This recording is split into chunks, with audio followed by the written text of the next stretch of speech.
Alright guys, welcome back to the 70 Idle Adventures video. So today we are going to be updating our monthly-ish tier list. We liked, or the only time I really make tier lists now is when we get a big like festival character. So last time we got Goldfar, which is why we made that video, and then since then we've gotten Elizabeth.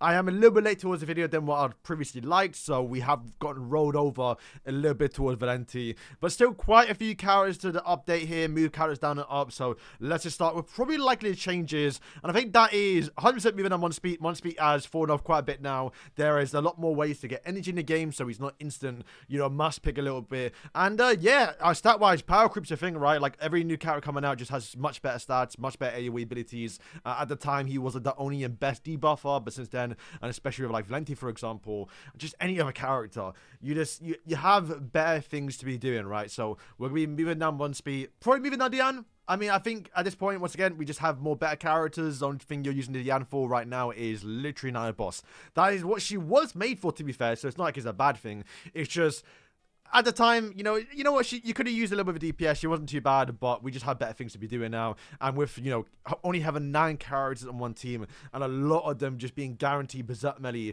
guaranteed to be Gophers, or guaranteed to be Elizabeths and a healer, you don't really have much room, and I think at Diane, it's just, you can't really cut it anymore, so I think she could move down.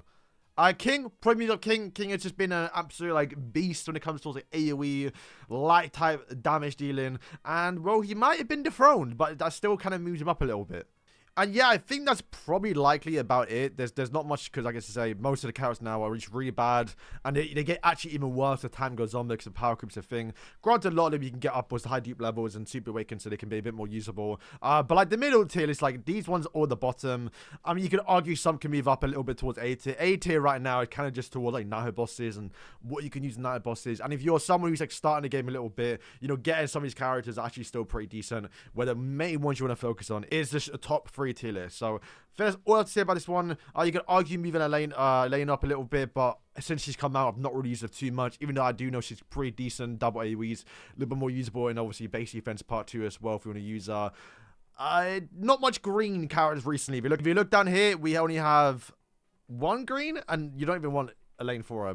Alright, so let's move on towards the first new character, that being the Melascula down at the bottom. And honestly, I kind of like this character a little bit, at least on paper. And you could see her use. It's just, right now, you focus mostly on DPS. There's rarely a time where you focus on tanking. If anything, you want your DPSs to be tankier, like someone like Derry, for example. But I always said that, if we ever get like a full commandment team, maybe a big Berserk Melee that comes down in the future or something, she could age a lot better. But her main use is literally just this skill 2 effect where every 5 seconds, you do a pretty decent AoE skill. Not the highest multiplier, which I think does hold it back a little bit because we've seen even characters like Valenti in a second where she is meant to be a debuffer, but she's got a decent multiplier attack to where she actually does do a lot of damage when she shouldn't really be doing a lot of damage for a debuffer.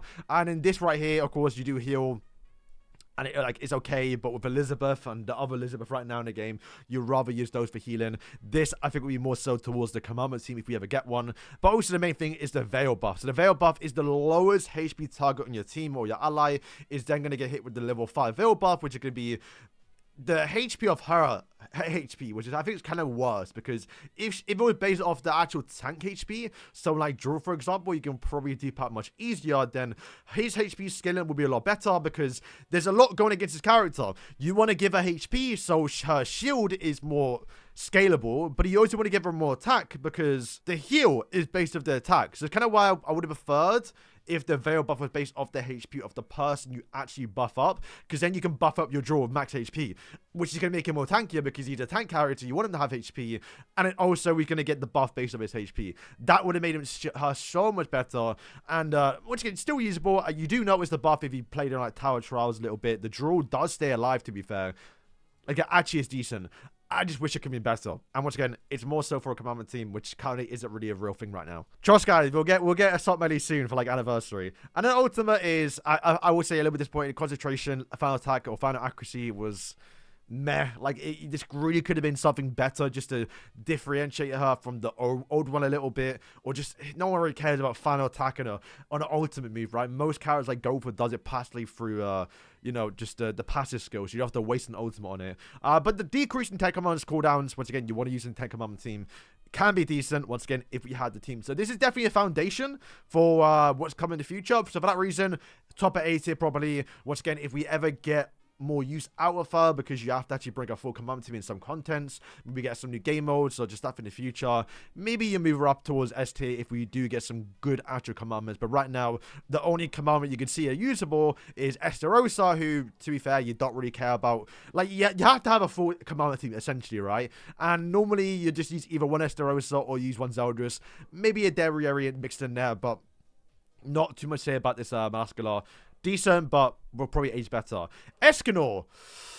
Gonna put him in the S tier. Honestly, I was a little bit disappointed. In fact, maybe because Valenti I was expecting less from her. I got, I think, more out of her, if that makes sense. But let's go with Escanor. One of those characters that is going to age a lot better once you get him more deep to out. But when it comes towards lights, DPSs, man, I'm not too sure. Look at this, right? So his burn, and we'll go towards Valenti second. His burn is 25% off the attacker every 1 second, right? Where if you go towards Valenti is 50% every 1 second. And it also decreases attack speed. Granted, his does lower the critical resistance, so you are with the crit more, essentially. And it's a 800% attack. What's Valenti's? It's like 6% IR. I don't know. I feel like just it's... You actually, honestly, rather use Valenti nowadays, I think. Which is a shame, because Escanor's really, really cool, too. This one was kind of sick as well. Would kind of play homage towards, obviously, the one Escanor and the high noon mechanic on Grand Cross. It made a lot of sense, too. Like, on paper, I think this guy is doing so much better. And he's got a heavy skill, normal skill that decreases cooldowns. I don't know. I don't know how to feel. Maybe it's because this character is a full pure DPS. If he's not DPSing, he's not the craziest character in the game, right? Where someone like Valenti, you can still get use out of her because she's low in attack speed. She's increasing damage dealt towards, obviously, Sins, for example. Like, you can get more alpha at a low dupe level compared to Escanor. So actually, it might be one of the situations where he's kind of been suffering from just low dupe, basically. So yeah, for me, I think S tier is fine right now. Right now, I'd still rather use King. In fact, I'd rather use Valenti as well. Let me know what you lot think, though, because having Escanor below this Escanor seems pretty weird, because I do think this Escanor's probably better. I think so, when it comes towards content. But the thing is, though, it's like low dupes. And I don't know, maybe I shouldn't be ranking a character based off low dupes, because he's still a newer character. But I'm just saying, right now, my experience of him hasn't been too great. I barely used him since the first day. But hopefully we get duped with time, and then we can appreciate him a bit more. Barn! Oh, okay, so it's not really in order, right? Like, I think maybe Esterosa should be fast if it wasn't order. But Barn is so good, bro. What a character. This guy, if you don't know, he was, I think, a little bit of a must, but he did come out right before the Festo character, Elizabeth, so it's hard to say summoned, because you had to spend 250,000 diamonds on towards the next banner being Elizabeth. But I said this guy is just so good, mainly for the reason that his ultimate allows you to apply the Heart's Destruction, which is going to increase damage dealt by 20%, stacks up to 3 times. And, you know, when you're doing normal matches, it normally gets on about 2 to 3 times, at least 2 times. And just having a constant 4% damage dealt increase is really, really powerful. And when we were doing content and showcasing the character, you could tell a difference. Like, I was struggling sometimes to clear a boss. Boom, put this guy in the front. He's then doing some pretty decent damage. Remember, right now, he is obviously a debuffer, so the attack is kind of low. But once he actually gets you know, more duped out, you probably start to skip a little bit. It's kind of the reason why we use Barn, this one still, because he is just not the greatest character, but he's just a character you can get duped out a lot more easier, because he's like the free-to-play character of this game. So Barn, I think, would be in the same situation once you get him out. I think once you get him to a 6-star, pushing 7, 8, he'll be way more accessible, just because the only problem with him right now is just him missing, which is not really a problem towards the character, just the fact that he's low deep level. But this is going off only the ultimate. There's still more to the character's kit a little bit. He obviously does do this little skill here, AoE, which makes him a little bit better than AoE content, but generally speaking, not too much, right? Maybe if we did get him duped out a lot more, then maybe we'll use him more on AoE content. But the main thing is removing 5 energy from the target, which I'm not too sure what. Oh, let me know if you lot know this. Does bosses, like, does it actually affect bosses? I actually don't know, because I know a lot of bosses have, like, cooldown abilities where energy doesn't matter. They just use an ability every, like, 5 to 10 seconds. Maybe more so in PvP. So, once again, if you got better in PvP or got more duped out, he could be a bit better. And maybe, obviously, in Tower of Trials, too. But also, as well, just lowering evasion for 3 seconds. Final evasion, 3 seconds, it's not the worst. It's not the best either. Like, it's an okay debuff to have on. 20% is obviously powerful. But once again, normally, especially on, like, right now, he will be the weakest person on your team. So maybe they can help him land more skills, especially the ultimate. So yeah, it's not the worst thing. This one is useless. Right now, it's just for flavor. Like, it's simple as that, right? Like, that deals damage, has a chance to grant the undead debuff to himself, which means when he dies, he revives. And ideally, he could go on forever, basically, if you just keep on getting this proc, right? But it's such quick timing. He doesn't die in normal content, and if he does die, then it's probably likely in a big boss fight where they're just going to wipe out your whole team. So this might be more so towards PvP content, and he's 50 range, he's not up front. I mean, look, it's better to have nothing, right? It's Undead Barn.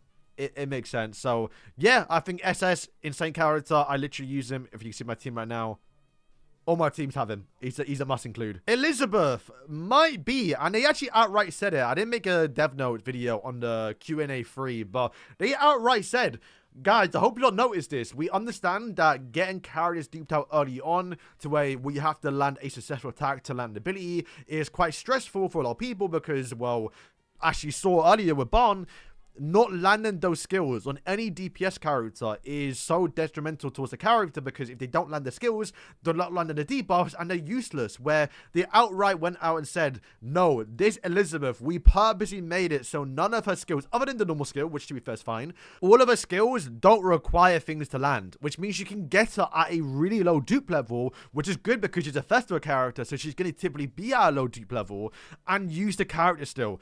I mean, if you saw my PvP reaction of when we used insane what this actual ultimate does. The reflect damage is crazy.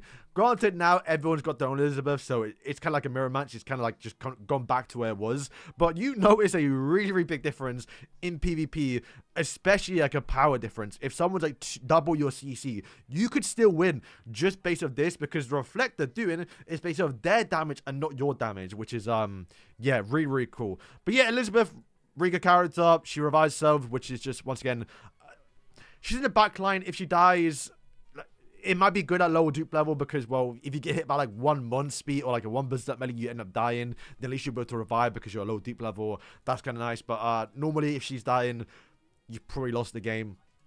More for flavor. Triumph and buff is really good too. Definitely designed more for PvP because there's a lot more debuffers. Berserk melee more notably. Maybe even now with Valenti. Not really much debuffs going on right now in towards PvE content. Oh, so I didn't mention it too.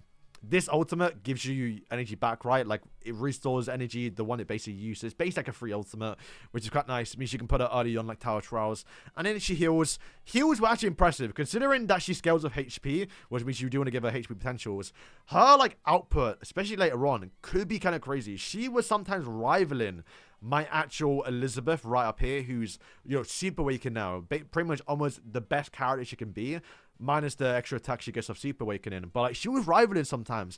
If she got lucky enough to either one, land the skills because she might miss the skill because she's low dupe level, or of course get the 4% chance to proc. But remember, if she's a higher dupe level, the HP is going to scale even more. Yeah, such an insane character. Going in the SS tier. Really, really do like her. I use her a little bit outside of PvP, just kind of throw in towards most of my teams. Just give it healing. You can see around this kind of like my main team. Probably don't need her though. I'm not gonna lie. But like, I feel like just putting her in most teams is kind of fine. Like just getting a little bit extra damage. Do you have a DD debuff? Getting extra energy. I like it. I like it. But yeah, what a character in PvP though. Insane. So final character with Valenti just came out. And I actually really like the character. She, once again, kind of going back towards what he said about the characters, especially Elizabeth, where they want to make it so when you get a character early on, especially like 5-star, when you summon on the banner, you can still use them, which is hard to do without power creep in the game. But Valenti, she shocked me. She genuinely shocked me. She was doing sometimes, now granted I did use the ultimate early on, so she is stealing a lot of damage where Escanor could do the same thing. But she was doing more damage than like this Escanor. Where is he? The top Escanor, who's super awakened. Type of Valenti gets every character in the game. Because obviously his AoE is a lot more narrow, where hers is like full screen. Much better experience compared to this Escanor. I remember using this Escanor when he came out at like a low dupe level. And it didn't feel good. Like, it was like, okay, I can see the damage numbers being okay because of where he is right now. And over time he could get better. Where Valenti, I was shocked because you got to remember the difference, right, is Escanor's an attacker.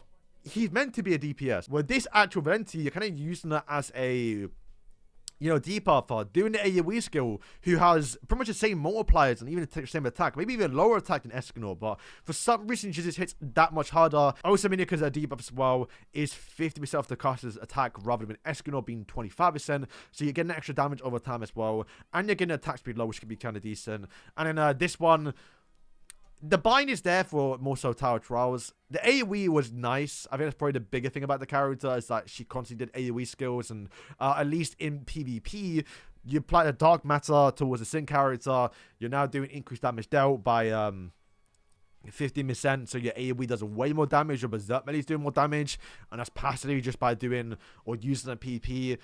Yeah, like I said, on paper, she shouldn't be that good, but she really does surprise me, especially in Tower Trials. And this is considering as well that she's a 5-star character.